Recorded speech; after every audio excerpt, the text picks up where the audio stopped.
Think about how many hours your great-grandparents had to work to pay for basic necessities like food and clothing. Now, think about how many hours you will have to work for the same things. Today, people on average can earn more in real terms per hour than people of previous generation. Why are we able to produce more per hour than prior generations did? This is the subject matter of this chapter. Let's distinguish output growth from per capita output growth. Output growth is the growth rate of output of the entire economy. Per capita output growth is the growth rate of output per person in the economy. Another important measure is the growth rate of output per worker, called labor productivity growth, which enables workers to produce more goods and services than they otherwise could for a given number of work hours. We begin this chapter with a brief history of economic growth since the Industrial Revolution. Before the Industrial Revolution in Great Britain, every society in the world was a people spent most of their time producing food and other basic subsistence goods. Then, around 1750 in England, technical change and capital accumulation increased productivity significantly in two important industries. A higher productivity made it possible to feed and clothe the population and have time left to spend working on other projects and new products as the British moved from being largely an agrarian society to industrial production. The transition from agriculture to the industry has been more recent in developing countries in Asia. Although the nature of economic growth has changed over time, its basic building blocks are the same. Growth comes from a bigger workforce and more productive workers.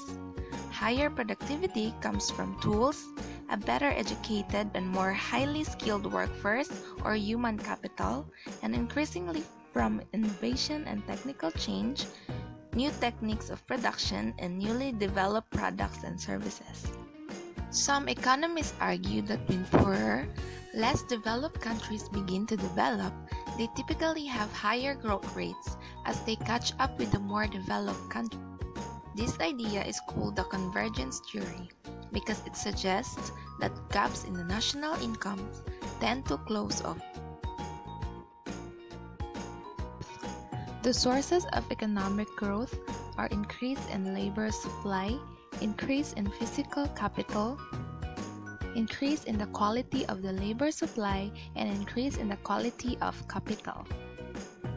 In most situations, it seems logical that if we increase the number of workers in the society, the output will increase.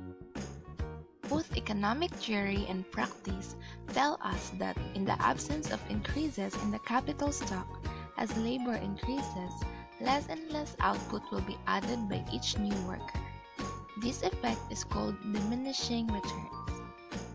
The extra output from the garden that can be produced when a second shovel is added is likely to be smaller than the extra output that was produced when the first shovel was added.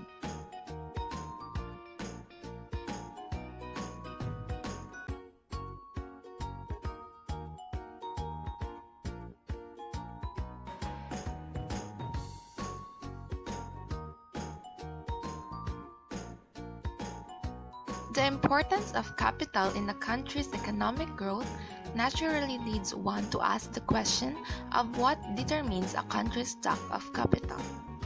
Foreign direct investment is any investment in enterprises made in a country by residents outside that country.